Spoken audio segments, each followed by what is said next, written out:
अस्सलाम वालेकुम दोस्तों, आप देख रहे हैं कस्टमर गाइड और आज की हमारी वीडियो का टॉपिक है HBL डेली मुनाफा अकाउंट के हवाले से कैसे ये अकाउंट ओपन किया जा सकता है, कौन लोग ये अकाउंट ओपन करवा सकते हैं, इसके लिए कौन से डॉक्यूमेंट्स चाहिए, मुकम्मल तफसील इस वीडियो में।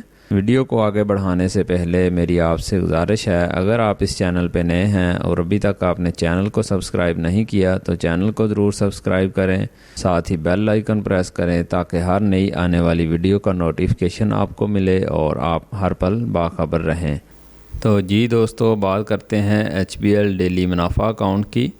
ये बताया जा रहा है परफेक्ट अकाउंट है इंडिविजुअल्स और इंस्टीट्यूशंस के लिए जो कि बहुत ज़्यादा ट्रांजैक्शंस भी करना चाहते हैं। उनकी रिक्वायरमेंट है कि वो बहुत ज़्यादा बैंक के साथ लेन देन भी करें, अपने पैसों को इस्तेमाल करें और साथ ही वो चाहते हैं कि उनको एक अच्छा मुनाफा मिले, तो उनके लिए ये एक अच्छा अकाउंट है।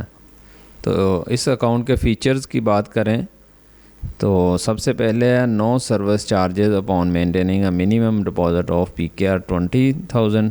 अगर आप इस अकाउंट में 20,000 डिपॉजिट रखते हैं तो आपको सर्विस चार्जेस लागू नहीं होंगे।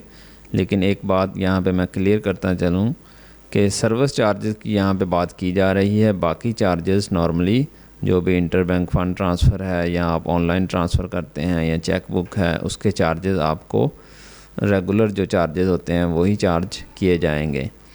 Availability of cheque book and debit card, इसमें आपको चेक बुक और डेबिट कार्ड इशू किया जाता है इंडिविजुअल्स अकाउंट के लिए सिर्फ़ और सिर्फ।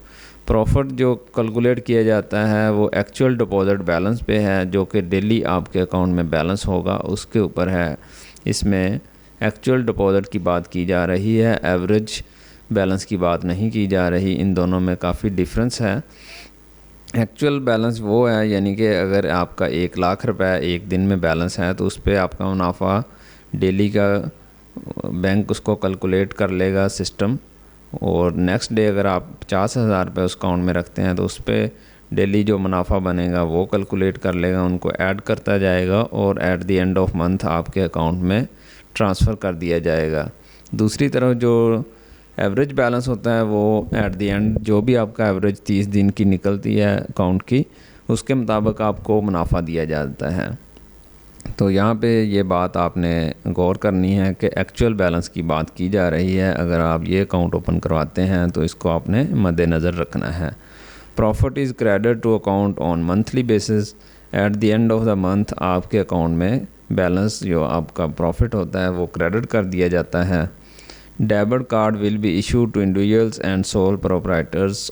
इसमें बैंक डेबिट कार्ड सिर्फ इंडिविजुअल्स और सोल प्रोप्राइटर्स को इशू कर रहा है और एट द एंड इसमें सर्विस चार्जेस अप्लाई होते हैं। अगर आप 20,000 रुपये से कम बैलेंस रखेंगे तो आपको सर्विस चार्जेस लागू होंगे, जो कि होंगे मिनिमम बैलेंस की रिक्वायरमेंट है उसके हिसाब से वो डिफरेंट होते हैं, बाज़ का चेंज होते रहते हैं। नॉर्मली 50 रुपये वो पर मंथ के हिसाब से होते हैं।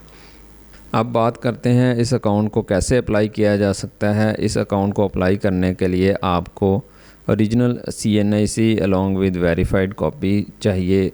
अगर आपकी कंपनी है तो उसका इनकॉर्पोरेशन सर्टिफिकेट चाहिए। अगर आप इंडिविजुअल हैं तो CNIC copy, verified proof of income और proof of recent utility bill, ये तीनों चीज़ें आपको रिक्वायर्ड होंगी इस अकाउंट को ओपन करवाने के लिए। यहाँ पे जो आपसे यूटिलिटी बिल की कॉपीज़ रिसीव की जा रही है वो आपके एड्रेस को वेरीफाई करने के लिए है, और अगर बैंक चाहे तो आपसे कोई और डॉक्यूमेंट भी डिमांड किए जा सकते हैं इस अकाउंट को ओपन करने के लिए।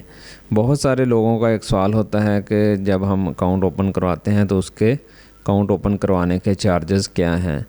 तो दोस्तों, अकाउंट ओपन करवाने के कोई भी बैंक चार्जेस नहीं रखता, लेकिन उसमें चार्जेस होते हैं उसकी सर्विसेज के, यानी कि डेबिट कार्ड, ATM कार्ड या जो भी उसमें चेक बुक आप लेते हैं तो उसके चार्जेस होते हैं। अकाउंट ओपन करवाने के कोई भी चार्जेस नहीं होते, इस बात को आप क्लियर कर लें। उम्मीद करता हूँ व्यूअर्स आपको वीडियो पसंद आई होगी। अगर आपका कोई क्वेश्चन है इस हवाले से तो आप कमेंट सेक्शन में ज़रूर पूछ सकते हैं। वीडियो को अपने दोस्तों के साथ लाइक और शेयर ज़रूर करें ताकि ज़्यादा से ज़्यादा लोगों को इन्फॉर्मेशन मिले। Thank you for watching.